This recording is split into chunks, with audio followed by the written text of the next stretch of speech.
Welcome back. Yes, indeed, we'll have Prince Clem Agba here with us. He's a former Minister of Budget and Economic Planning, a governorship aspirant for the APC in Edo State. Good morning, and thank you for coming on today. Good morning, and thank you for having me. Yeah, so a lot has been going on about this book, Working with Buhari, by Mr. Femi Adesina, reflecting on his time. You were in that cabinet as well, so, I mean, you have first-hand information, experiences, what happened, in addition to what Nigerians may have also experienced. But, you know, I've heard several people say, look, they don't think they have to read the book because there are episodes of what has happened. They see everything of what has happened. And then he says some things in the book that many thought, not exactly sure if that's how it came across to people who were seeing it. So being in that cabinet and perhaps having heard or read some part of the book, if at all, I'm not sure anybody has read every part of it at the moment. So what were your own experiences in the first instance? Because some say it was never all rosy. For instance, in the area of security, while he said the president was fighting in headlong, doing all of that, many thought the results they saw was completely opposite of what was said in the book.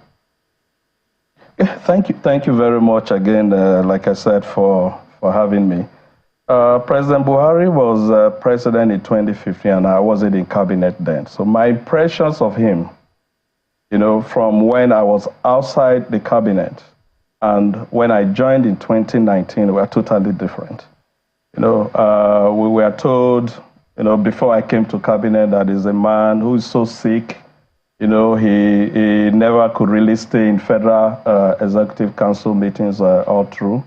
What we were told is he never smiles, he never jokes, he does not read and all of that. But when I joined the cabinet, I found a different president. You know, someone who pays attention to details. In the first place, he keeps to time. If a federal executive council meeting is for 10, a minute to 10 he walks in, and at 10 the national anthem is taken. For that, I really find it very gratifying, because for a lot of public servants, I know they don't keep to time. But from the industry where I come from, I mean the oil industry, we usually would keep to time. Two, even in appointments, like if I have an appointment to meet with him to discuss with issues, if you miss that appointment, you've missed it, because he's waiting for you at that specific time, and he listens. You know, at the Federal Executive Council, you find him very patient, allowing whoever wants to make any contribution on any issue to make that contribution before decisions are made. So unlike the Buhari we knew as a military guy who would say things, but I saw him from a totally different angle. And he used to joke about it with his German century joke when he would say, when he was a military president, you know, and he feels that you are guilty of something, you were guilty until you prove yourself innocent. But as he became a civilian president, you know, you are innocent until you are proven guilty. So you see the transition between two human beings. I mean, between one person at a different point in time. I think that some people still had the impression of him as a military president and read him that way. So do you think that discipline, or all of those attributes that you highlighted, did it permeate amongst the appointees? Because many thought that, well, they didn't see as much in terms of the result, again, the results at the end of the day. You know, when it comes to issue of results and outcome, some people think that once you put a policy in place or you put an action in place, there will be immediate results. You know, there's always a gestation period for things to happen. It's like when we were during COVID, you know, when we took on the health sector and we said we needed to beef up infrastructure. It took some time. Even certifications for certain communicable disease stuff to get people to be able to do, it takes time to get those certifications. So I think that we really need to be patient.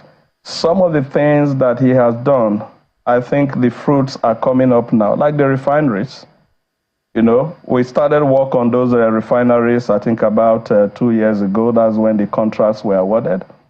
And we were told then by the contractors that by 2024, you know, the first quarter will begin to see production get up. And I think that we're almost there. Talk to us about security, because we saw him visit the prison when that prison break happened. Yeah. And then he gave some marching orders to the military at the time and the security agencies to deal decisively with anyone who was caught with arms and they were not licensed. And the killings that happened at that time was really, it was a lot. What was it that went on? How was it that that wasn't reined in at the time?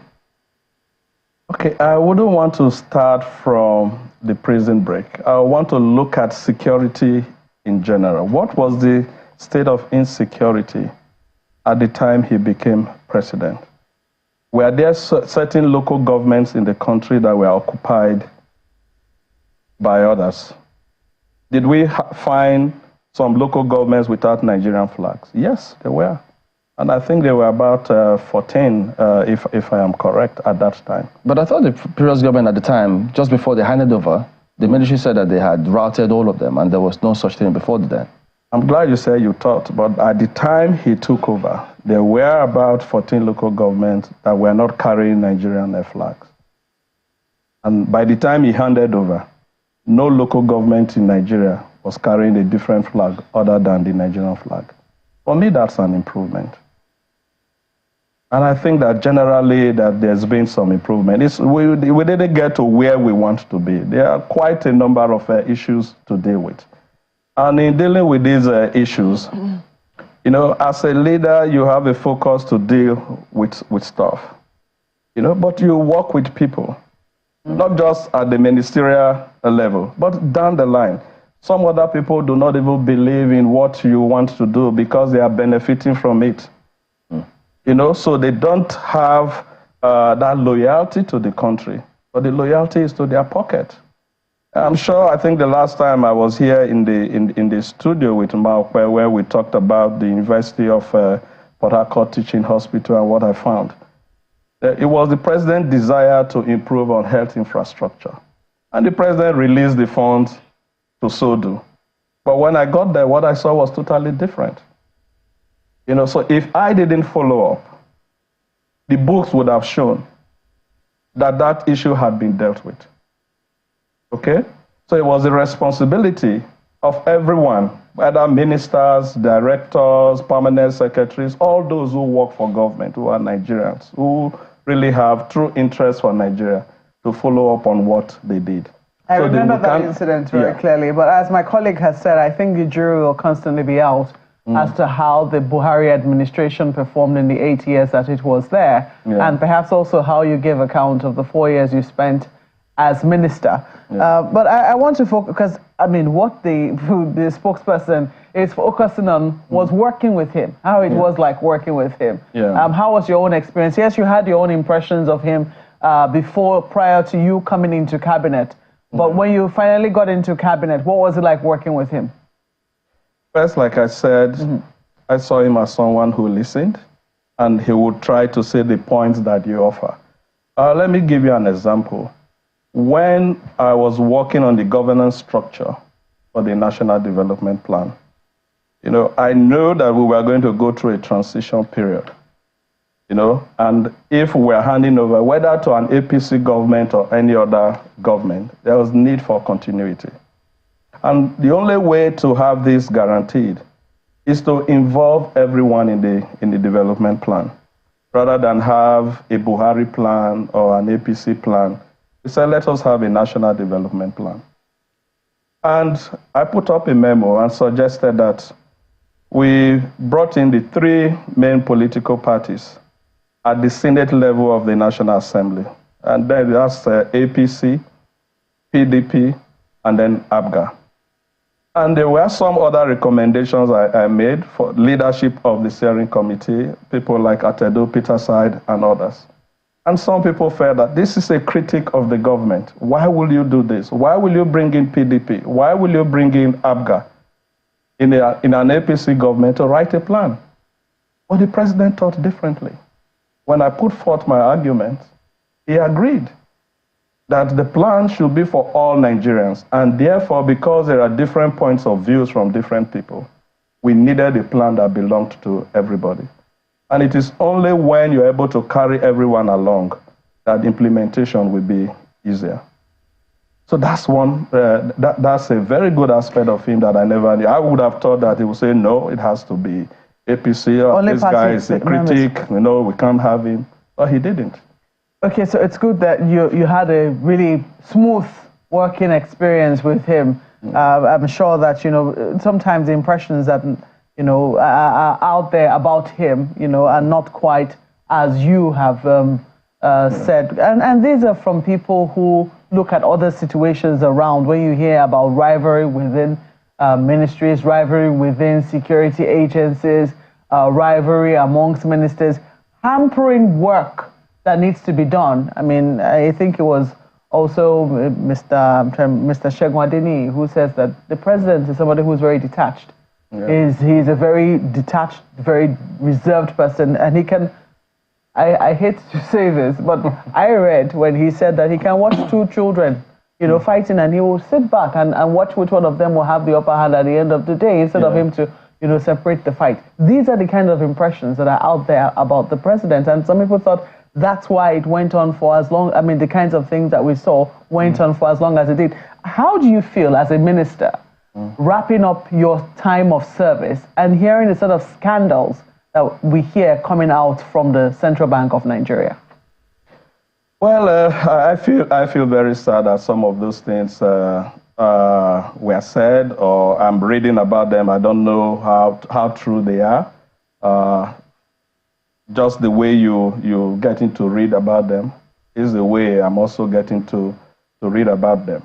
While in government, when you say you don't know how true, do you think that they cooked up something against those that they have accused?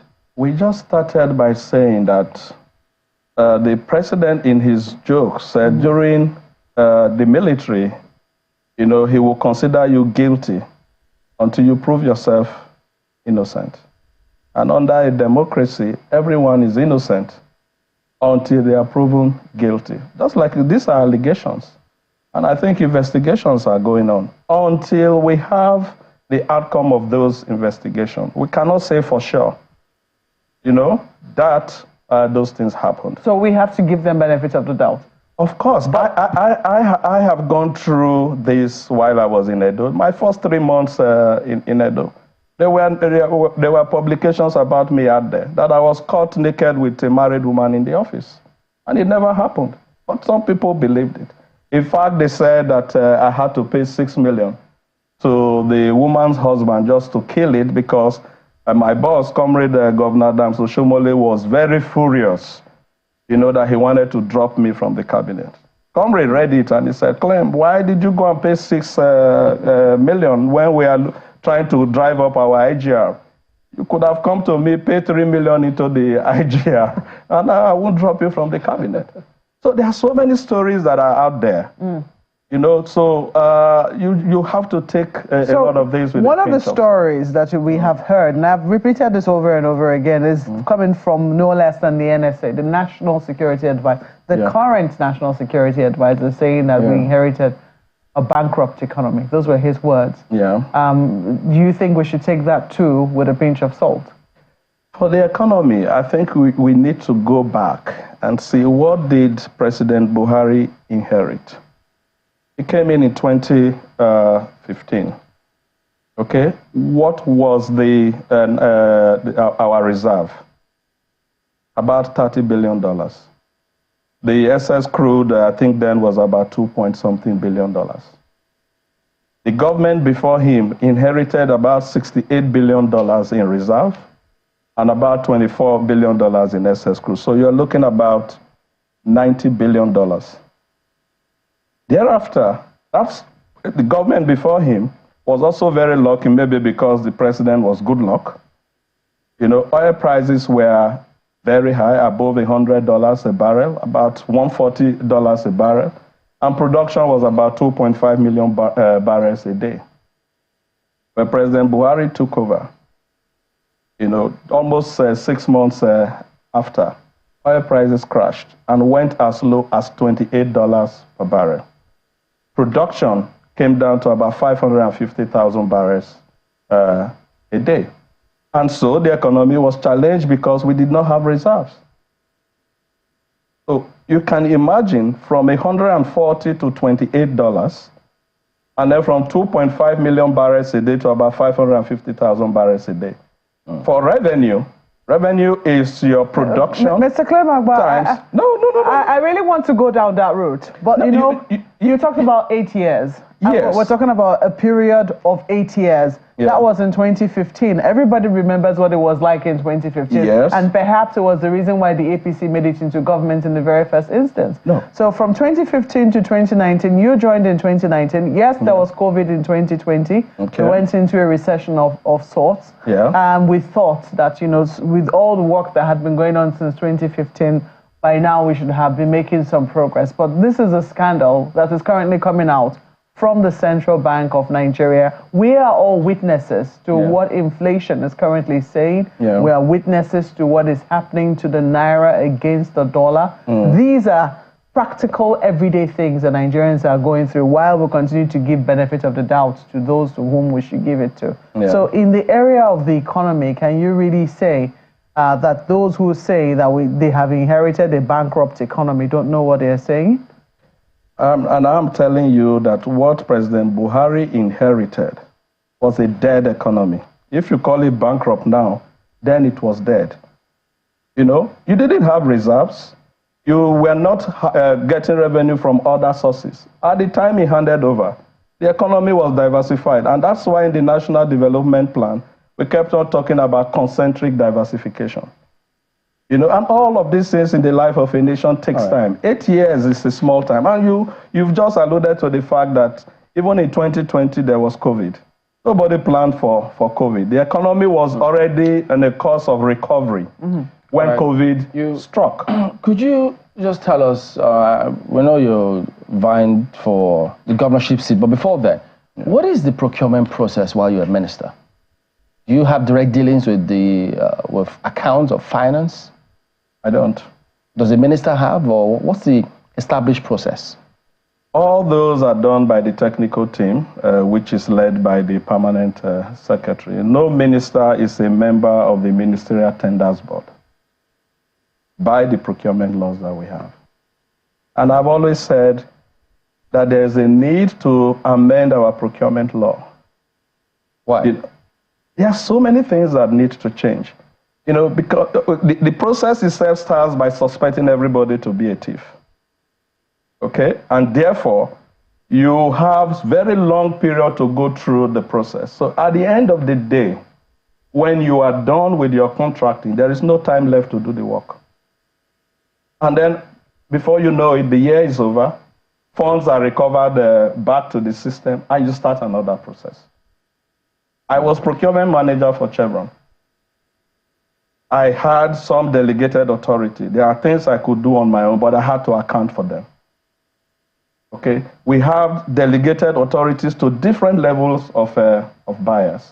There are procurement I can do in a day. There are some I can do within 3 days. There are some I can do within 2 weeks. But if it's something that is strategic, then you start the process very, very long.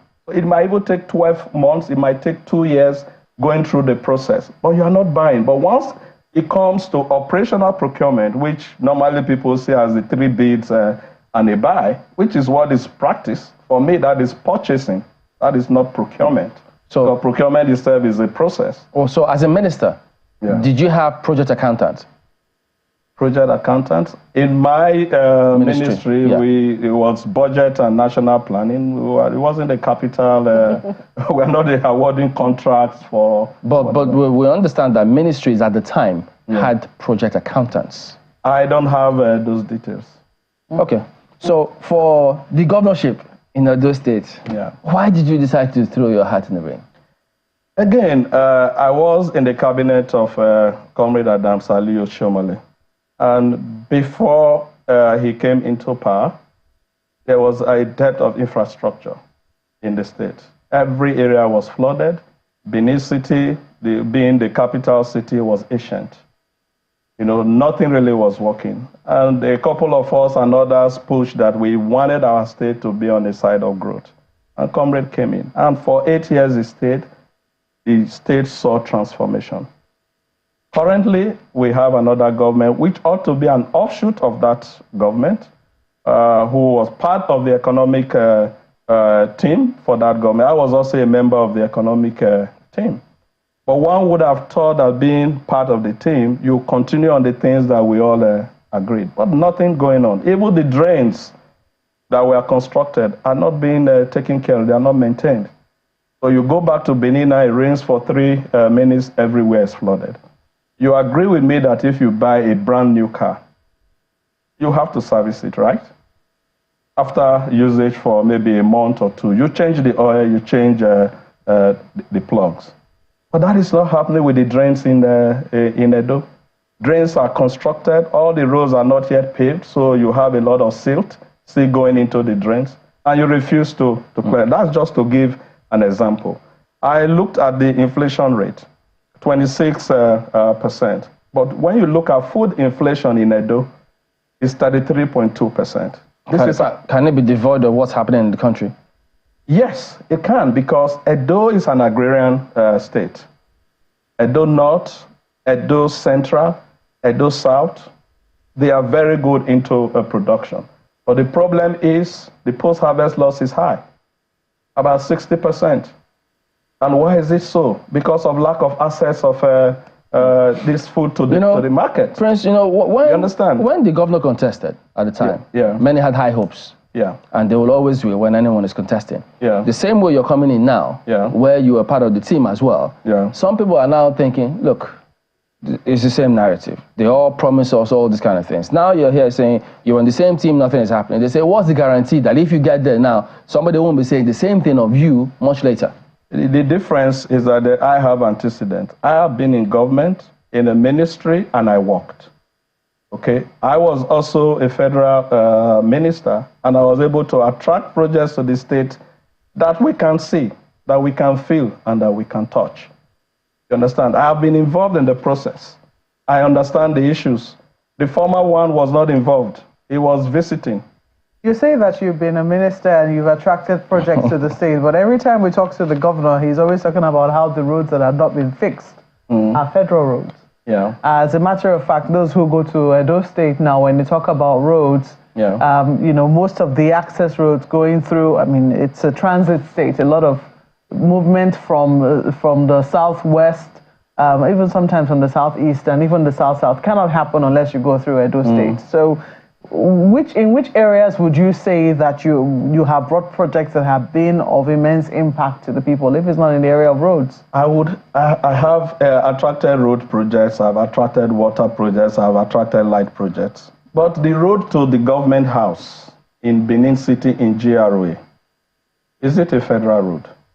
It is not. When it rains, it gets flooded, and you can't drive through it. And that's the road that leads to the office where the governor is. When Comrade Adams Aliyu Shomole was governor, most of the roads we worked on were federal roads. Akpakpava Road is federal, Saple Road is federal, Airport Road is federal, the Ugbowo Road is federal.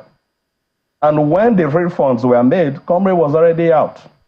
So it's the current governor that got all of this. But you didn't give me sufficient time to answer why I want to be governor, because I was just doing the preliminary, just to tell you the state of the state. We have to do it quickly. We're almost out of time. And the second thing, too, is that, like I said earlier, I facilitated the National Development Plan.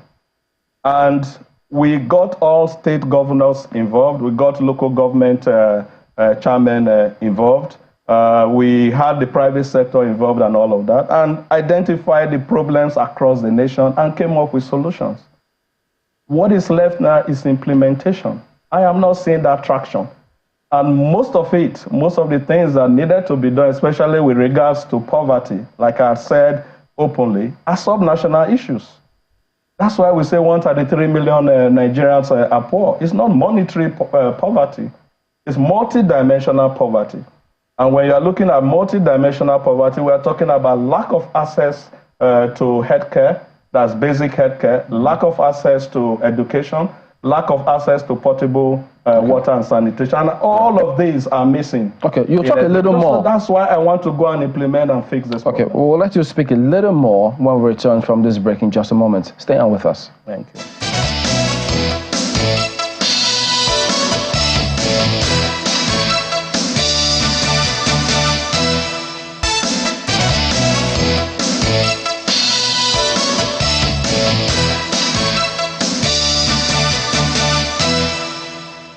Still Sunrise Daily, thank you so much. Let's, Prince Agba, thank you again for being here. To the issue that you raised concerning things that were in, that worked when you were in government with Governor Adams Oshiomhole, and now that those things seem not to be working, raises a question on my mind about the structures upon which that government ran that was not sustainable, and how that sustainability of governance can be, that continuity of governance can be sustained irrespective of whoever is in office. What do you think went wrong at the time, or that needs to be corrected?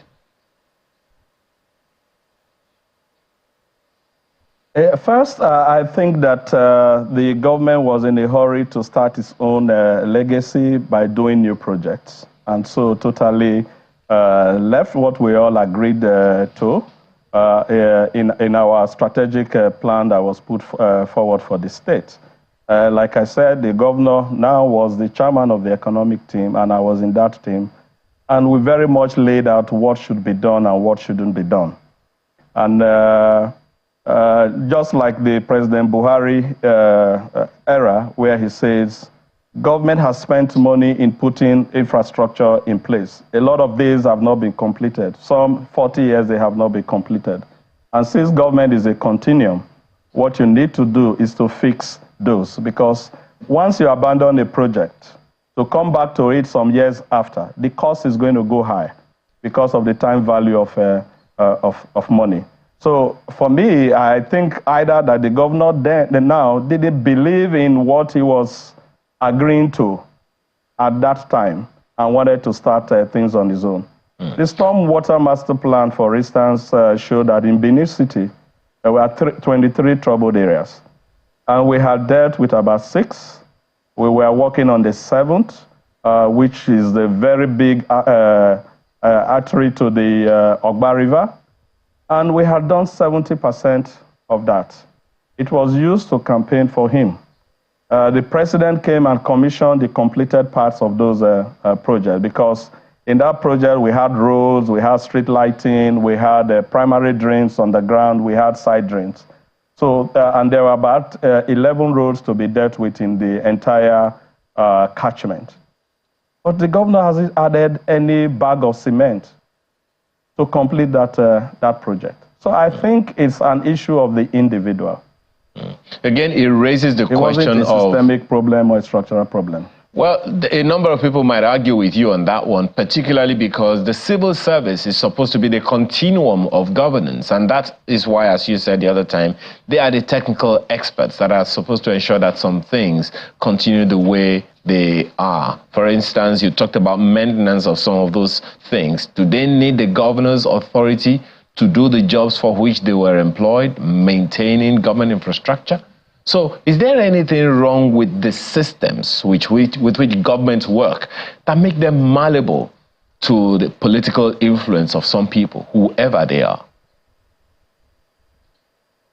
Yeah, I don't know whether you've worked in the public sector before, but to think that the civil servant would decide what to do and what not to do when provisions have not been made for it, it's not right. In the public sector, you budget for what you want to do. And if you have budgeted for them, before you also now spend, you raise up a memo that will also go back to the chief executive. You know, depending on what the value is. Some might stop at the level of the permanent secretary. Some may get up to the level of the commissioner or at the federal level, the minister. And then there are some that have to go to the state councils and federal executive councils. So the whole thing, the buck still lies on the table of the governor. He decides his agenda and what he wants to do. And the civil servants cannot tell him, you must do it when he's refusing. I can tell you that I have a relationship with the governor. A year after he was there, I sent him messages to say, the drains have not been desilted. These are the areas we did some, you need to do in these other areas so that you will not be disgraced. Well, he never did. His commissioners called me, commissioners for environment, to say, this is the challenge they are having. And they asked me, what should we do? I told them. And they said, we'll go to governor. Governor is not approved. He said they want to steal money. Why should they desilt? I think it's just lack of understanding of what needs to be done. One more thing before we close, Prince. I imagine you take the Oba very seriously. Yes, I do. Is it true he told you your chances are very slim? He never said so. I have never gone to the Oba to say that I want to become governor of Edo State. I only went to the Oba to say I have finished my job as a federal minister and thanked him for this level of support. He did ask some questions. You know, well, how many people did you help? What did you do? And all of that. My father was a king. I am a prince. And I respect that institution. It would have been wrong of me to get up right after he has spoken, because he was the last person to speak, for me to now say, I did this, I did that, and I did that. You know, but we met later that night. And we spoke, you know, and I explained things to him, and he understood. So there is no issue between me and His Royal Majesty. I give him a lot of regards. In fact, as I've been going around in my consultation in the state, I have complained about the way that the government has been treating traditional institutions in the state.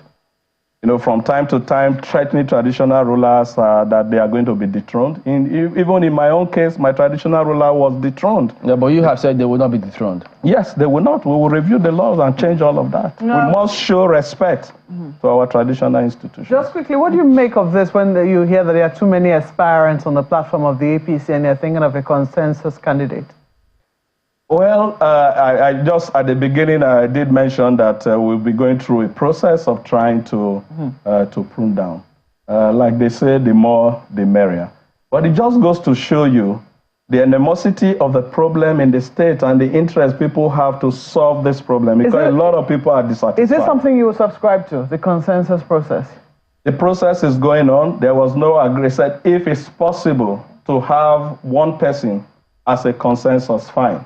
But the committee that was set up was asked to go and prune down, because there are 29 in the party aspiring. And they say, prune it down, you know, to a single-digit level. If it's possible that it's one, fine. All right. We'll keep tabs on that one and see what happens on that day. So we wish you all the best. Prince Clem Agba, former Minister of Budget and Economic Planning, and you also know now that he's aspiring to become the governor. First, he needs to get the ticket, though, to become the candidate of the APC. Thank you, and all the best to you. Thank you. I didn't know I was a former minister. I thought I'm just an immediate past. Former means it's been long. Okay, so now we're heard. I usually wonder, why are they reminding me immediate past? But if you're not there anymore, it's former. No, so. They are still graded. You know, because there's one time, maybe 20 years ago. They're just fresh out of office. Oh, I see. Okay, there you go. All right, well, back in the moment, everyone. Stay on with us.